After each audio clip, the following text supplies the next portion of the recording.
Good evening and welcome to another episode of Live in Sydney. Tonight, the first performance that you heard was from our guest. Her name is Paola Monroy. Paola, welcome to the show. How are you? Hi, Angelica. Thank you so much. And thank you guys, Live in Sydney, for having me here tonight. It is a pleasure for us to have you here.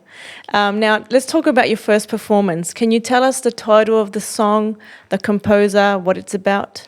Yeah, Voi lo sapete o mama is from Cavalleria Rusticana. The song is sort of like a monologue. She's talking to herself, just telling the story, what is happening at the moment in the opera is charged with a lot of emotions. She goes from a rage of love and she is upset because she lost her lover. Is a monologue. It's very intense. It's too many emotions going through the piece, and I love it because of that. Takes me to. It did look very intense, I have to tell you that. But I loved it. Yeah. Paola, tell us a little bit about yourself and how did you get into music? Well, I am originally from Colombia, my city, Cali. A hot city, actually the capital of salsa. Salsa, yeah.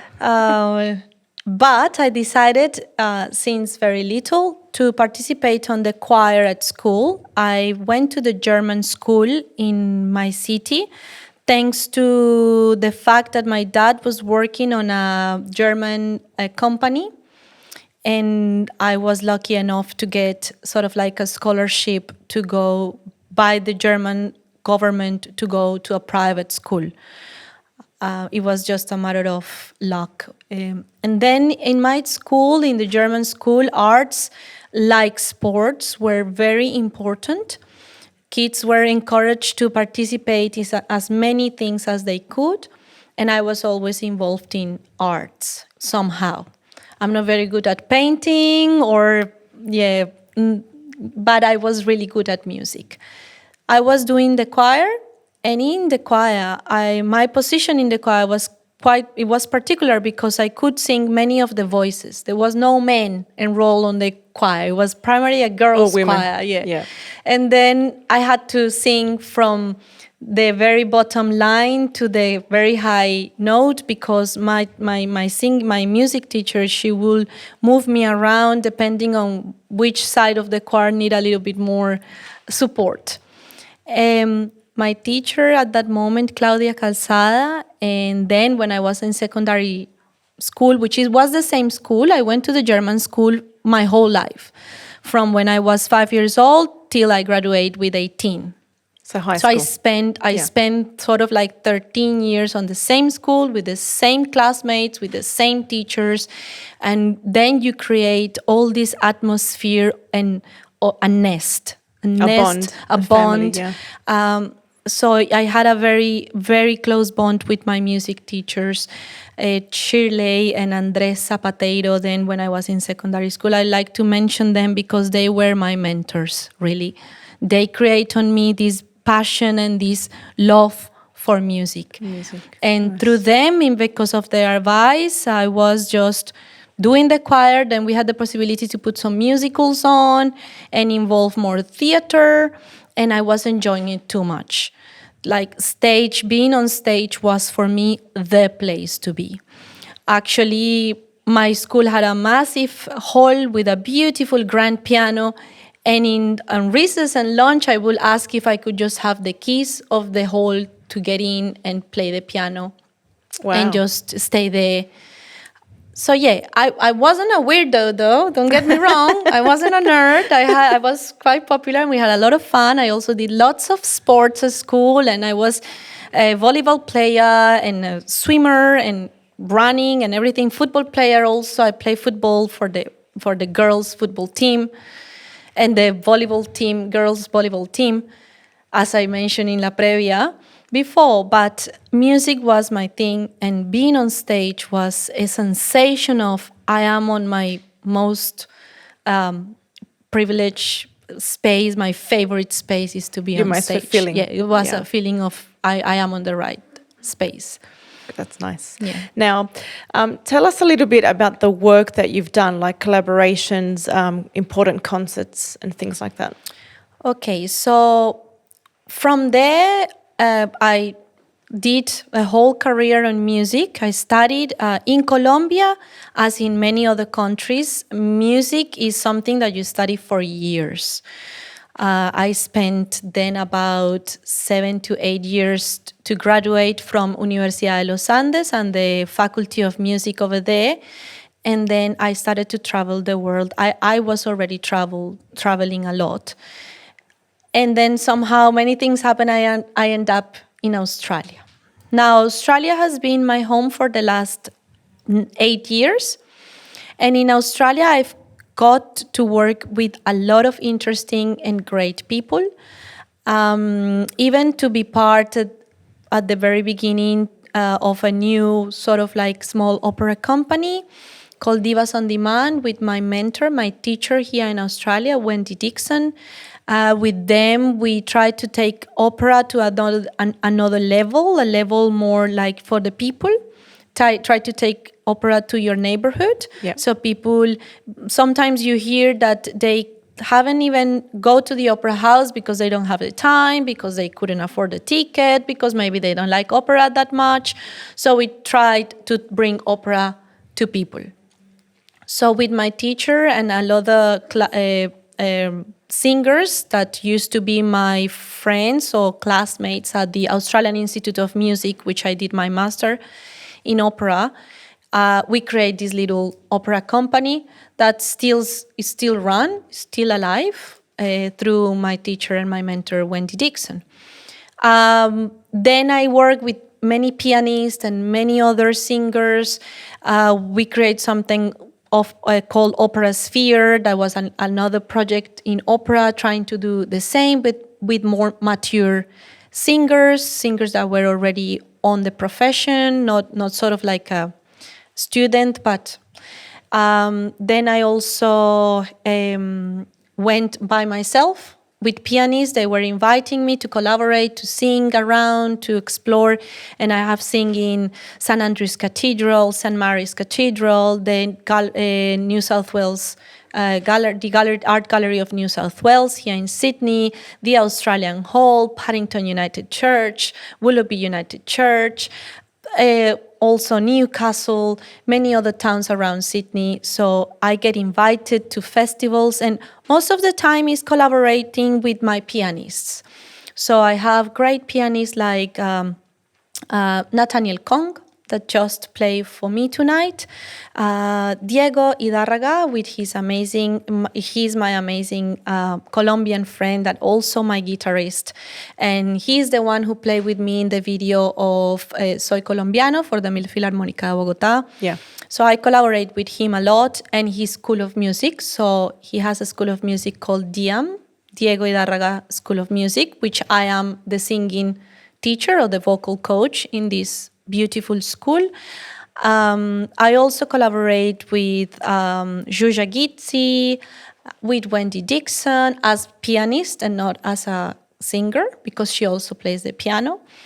I also have worked with Irma Enriquez, which is an amazing, greatest Mexican pianist that is settled here in Sydney. So yeah. So let's say in the 8 years that you've been in this beautiful country, you've worked with quite a few people. Quite a few people. I don't want to don't mention everyone, but I have worked with Claire, a beautiful pianist also that I met at Australian Institute of Music. I've worked with great maestro and orchestral director Luis Fernando Madrid, also Colombian. He has invited me also to collaborate with his orchestra and sing beautiful pieces, also for the Conservatorium of Music. Neil Perez da Costa on his projects, Baroque projects at the Conservatorium of Music. I hope I don't forget anyone, my friends, musical friends out there. So many of them beautiful musicians, and I'm so glad that they call me and invite me to make music. That's nice. Now, I'm sure they're all watching you tonight. Now, tell us a little bit about participating in the Bel Canto in Tuscany program. Yeah. What's that about? Oh, wow. That was amazing story. So I got invited on a Christmas in 2017, just to have a glass of wine and a platter of cheese with some of Timothy Pearlstone, my husband's friend, and we went to his house, and then he has all these beautiful people coming to gather together, and they do a Christmas concert. That night, they have a beautiful baritone that sings for Opera Australia. And then he was at the piano, you have Giovanni Reggioli. Giovanni Reggioli has been the conductor, director invited for Opera Australia for many years. So he comes and goes. He's Italian, but he is based in the United States, and he gets invited to Opera Australia. That night, he was playing for Bradley Cooper, which is a great Opera Australian tenor. And I was just there, invited to listen to the concert. But for the first time ever, we were early. So we got into the house, everybody very polite, there was nobody there yet, and the tenor was just rehearsing, warming up a little bit. We were just grabbing a glass of champagne, and then suddenly the host of the house said, well, Paola is also an opera singer. And I was like, You were put on the spot. Yeah, he put me on the spot. And then they were so polite and said, would you like to sing something? And I was like, okay. And then I sing. Then I sing because I enjoyed it. And I think I sing very nicely because actually Bradley Cooper was very nice and invited me to sing with him that night. He said, oh, do you know this aria? Do you know this duet? Do you know? And we pull up a concert just in 5 minutes. So we pull up a concert. Giovanni Reggioli had all the sheet music, and then he played for me, and I have the amazing opportunity to do the duets, and we sing O Suave Fanciulla. I sing the aria Mein Herr Marquis from Fledermaus from Mozart, and then Volta la Terra from Verdi, and we sing a couple of other duets. We have so much fun. And then at the end of the night, Giovanni Reggioli said to me, well, listen, I have this beautiful program called Bel Canto in Tuscany, in Greve in Chianti, which is my favorite wine aria ever. And he said, we will love to have you there. And I couldn't believe it. I was so thrilled. What a great experience. So we did a lot of movements. You know, by the time I already had 2 kids, my family is not here. My beautiful family is in Colombia. So it was a little bit tricky, but we managed to organize everything. Everybody put a little bit of effort to help me to get to Tuscany on time for this amazing Bel Canto in Tuscany program, in which you have 3 weeks of intense work on the Bel Canto repertoire.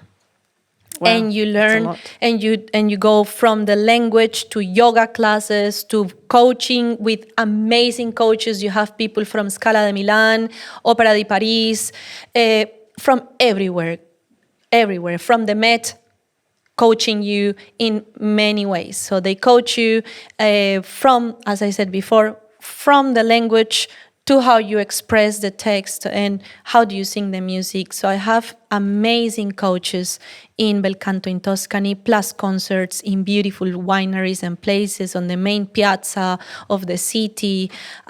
It was a beautiful experience. That sounds amazing. Yeah. Now, there's an institution that's called Music from Ibero-America in Australia. Yeah. Tell us a little bit about that. MIA, Music from Ibero-America in Australia, is my baby, is my project with my beautiful friend and greatest pianist, Irma Enriquez, or Irma Thompson. Some people know her Irma Enriquez, some other Irma Thompson. She's Mexican. She has been a pianist for forever. She has been settled in Australia for the last almost 20 years. We come from the operas, from the big operas that were telling a whole story, to a song that will tell you a story, or it will just nail a feeling in a 2-minute song. So it is like a compact opera. It's like a moment. And then some composers use the cycles of songs to have a little bit more space to keep saying or keep nailing the point, or to make it, or to get to various feelings, or to put together more poetry. But basically, the song is like a little piece of music that represents so many things. You can feel so many things and go through so many stages in one song. And that's what attracts us both to the repertoire of art song. So Irma has studied this repertoire for a long time, and I have been at the moment when she contacted me I was doing my master's exactly on the same repertoire. I was analyzing or thinking why in Latin America singers, specifically sopranos, we are not encouraged, or were not encouraged in my time. I know times have changed now, but in my time wasn't that important to actually study this repertoire. We were studying all the German composers and any European composer, but we were not really going into the Latin American composers, being Latin American born. So that was a topic for my thesis, and it was a topic for Irma's investigation also, so research. So she was researching about that too. So we got together, we create MIA, Music from Ibero-America in Australia, and we are the ambassadors of that repertoire here in Asia Pacific. So our job is to bring this repertoire through any institution. It could be the embassies, it could be the Instituto Cervantes for the Spanish language, or it could be consulates, it could be by ourselves. We put concerts ourselves too, to try to bring this repertoire to people. So people get to know it and enjoy it, and the result has been that they actually really love it. That this repertoire creates a sensation of identity in the audience like never before, like anything else. So that's our project. Nice. I want to say congratulations to you and to Irma for the project, and I hope that everything continues to work out as it has been. Now, we're going to go with a second song of yours, Paola.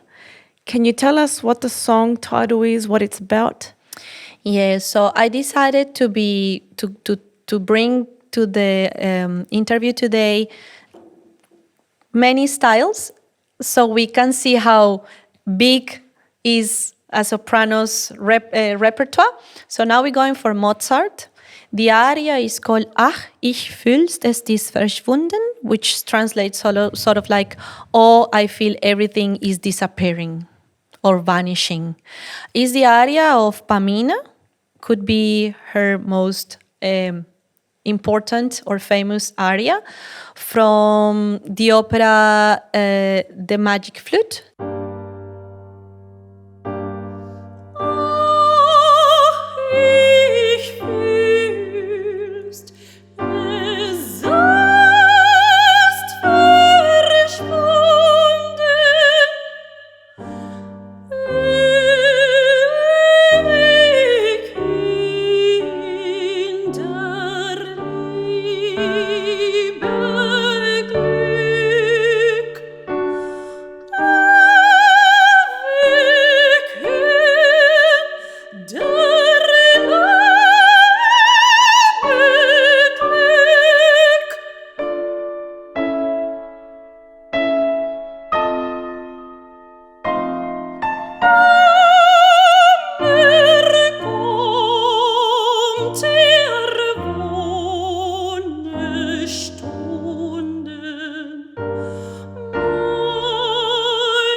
Paola, I wanted to congratulate you on that performance. So much passion. I could totally love these songs. It sounded amazing. Congratulations for that. Thank you so much. Now, let's go to another bit of the interview. Now, recently there was a concert in Colombia. Tell me Yes. about that concert. Well, 2020, January, I was in Colombia just visiting my family, and I cannot go to Colombia and not do a concert because people is actually expecting me to sing. And then my beautiful pianist and friend Alejandro Roca, which works with Opera de Colombia's a lot, like all the time. He just recently was invited to Australia to play. And then when he was here, he said, when you come, we need to make a concert. And I was like, really? I was going on holidays. I want to rest. And he said, no, we need to make a concert. And then we did. So Museo Nacional de Colombia is a big institution. It's a they have a beautiful venue. And they were so nice and polite with me. They put everything on to me to make this beautiful concert. And we called it a magic journey. So it was the magic journey because I graduated from university 10 years ago. And my concert of graduation was in the Museo Nacional de Colombia. So 10 years after, I come back to Colombia again and I make this and I sing this beautiful concert. And what we did was, the repertoire was a journey through the most representative songs or pieces of music that I have had in my career over 10 years. So we went to many languages, to many composers, to many styles. 17 pieces that you can all enjoy in my YouTube channel. Wow, that's they impressive. are all posted there. You just need to type my name, Paola Monroy, and you're going to have a glimpse of what happened on the Museo Nacional de Colombia that night, January 2020. It was a beautiful concert. We had a lot of fun, a beautiful interview by the Miami also radio station, and Canvas View did a nice interview for that night. And it was just about that, a representation of what I have been doing in the last 10 years since I came out from Colombia. Now, talking about concerts, tell us one of the funniest or the weirdest things that have happened to you during a performance. Oh my God. And I tell this to all the singers and all my students out there, take 2 dresses. Always go with a bag with 2 dresses to the concert. I was giving a concert for the Consulado de Colombia in Sydney for his, they do they present art in a gallery, and I was the main artist singing that afternoon for everyone. And I went to the bathroom to get changed, and my zipper broke. So my whole dress was ripped off at the back. I couldn't, the zipper wasn't going anywhere, and when we tried to put it up, it just broke. Wow. So I didn't have any other dress. So that afternoon, I have to come out on stage with a shawl, on top. Somebody hand me a shawl and said, just put this to cover my back, because I was Like a chas, like a little jumper on top of it was like un paño, like a poncho, scarf, a yeah, beautiful scarf, yeah. It was a nice scarf, because people was quite elegant at night, thanks God, because this person had a black, beautiful scarf that I put at the back, hang it into my arms to try to cover, but I couldn't move. I was pasted to the wall, because if I just turn a little bit around, everybody could see everything in my back. So please, guys, take 2 dresses. You never know what could happen in a performance. That was very bad. I was sweating. Yeah, I can imagine. That was funny. Good advice for the artist. Take 2 dresses. Take 2 dresses. Now, if there was one message that you wanted your fans to take away from your music, what would that message be? Well, I would like to take this opportunity to tell everybody out there, to please support arts, to come out as soon as you can after the pandemic, already if you can, and come to the pubs, come to the churches, come to the concerts, come and see the artists in the streets, in whatever you can. Give it a like on the website, subscribe to the YouTube channels, listen to the programs, to La Previa, to Live in Sydney. That's how can you support arts. So I would like everyone to get together, and not just audience towards artists, but also artists between artists. If you subscribe to my channel, I'll subscribe to yours. Let's listen to the concerts. Let's go out there. And enjoy the music. Give yourself the opportunity to have another experience in life. Yes, there is cinemas. Yes, there is dancing sometimes. We go out for dinner, but sometimes you can go out for a concert. There is a concert on a church. Have a look. Go and see if you like it. Explore guitar, flute, cello, opera, anything. It's not that expensive sometimes. It's not that fancy either sometimes. You can surprise yourself with what you can find out there. So let's go out and let's support arts in all the ways. Enjoy and give yourself the opportunity to feel something different. To experience. Something inside, to experience, yeah. That's great advice. Now, where can people find you, Paola Monroy? What is your social media? Do you have a page? Well, we are working at the moment in the website. It will be up very soon, and it will be with the same name. I'm use Pam Soprano or Pam.soprano. Pam refers to Paola Andrea Monroy, and that's how you can find me also on Facebook or YouTube. Paola Monroy, if you type, there is many videos there, not just in my channel, posted by other many collaborations and people. Facebook, just simply Paola Monroy. If you have any interesting project or you want to contact me, my email is pam.soprano@gmail.com. That's so easy, soprano, that's what I am, and Paola Andrea Monroy, and that's it. Yeah, that's how you can find me, easy. I usually reply straight away. Yeah, Unless you're with your kids. unless I'm with my kids. Nice. Now, we're going to go with the third performance of yours tonight. Can you tell me the title of this song and a little bit what it's about? Okay. Of course, as I am Colombia, I wanted to show people a little bit of our music. So this is a beautiful bambuco. It is composed in a form of a bambuco. It's called Cuatro Preguntas, and it talks a little bit about a cheeky moment in which you ask your partner, you have been having these looks and, with this other chick, just tell me what is around, I need to know. And then he's trying, or she is trying to convince you that nothing is going wrong, and then it's just your ideas, very Latin American. Yeah. It's in your head, but it's not. So yeah, it's a bambuco, it's very nice.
Paola, that was a great song. I love the rhythm. I love the words. So congratulations on that performance as well. And it represents Colombia beautifully. Thank you for the way you're dressed. You look amazing tonight. Thank you so much. I want to thank you for taking the time and giving Live in Sydney the opportunity to get to know you better. Do you want to say a few words to the people out there that are listening to you tonight? Yes, I want to thank everyone. I want to thank you, Angelica, for your time and be here tonight with me. I want to thank Live in Sydney for this amazing opportunity, for this project, for the space they have been creating for artists. I'm just so thrilled and glad to cross their path with Live in Sydney and with you. I want to thank everybody out there, you know who you are, that have been handing me a hand and loving me and supporting me and just being there. Thank you for all your likes, for your messages. I want to thank all the audience that follows Live in Sydney and support all the artists. I want to give you so much love from me to you guys. Please come to the concerts. I wait for you there. Any questions, any comments, please approach me and we can talk about music and about classical repertoire anytime. Excellent. Now, we've got a little bit of a surprise before we say goodbye to everyone tonight. We have a fourth song, a surprise that you wanted to do for the audience tonight. Tell us a little bit about that song, please. Okay, while I was in the middle of my last interview with La Previa Radio, I received a message from Maritza Malpica. She has lots to do with Live in Sydney. She's one of the founders of this beautiful program. And she said, Paola, I would love to hear this music on your voice. It's sung by an amazing Peruvian opera singer called Imak Sumak. I had no idea about the song or even the opera singer, so I had to research her and get to know the piece. And it just caught me badly. I loved it. I wanted to find the music sheet and research it and see how it sounded on my voice. And Maritza, she was quite right. When I finally found the music sheet, that I have to Google it and try to find the original from Carlos Valderrama, and the piece is called La Pampa y la Puna, I just loved it. It was like it was written for me. And she was right. She said it was written for your voice. And I loved it. It got into my body, and I feel this very beautiful Andinian or Andes sensation, like I belong to something bigger that is not just Colombia. Thank you. Now, before we leave tonight's show and before we go to this last song, I want to thank you once again, Paola, for coming tonight. I want to thank everyone that's watching us. We will leave you with this song. We'll see you next week for another episode of Live in Sydney. Good night.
In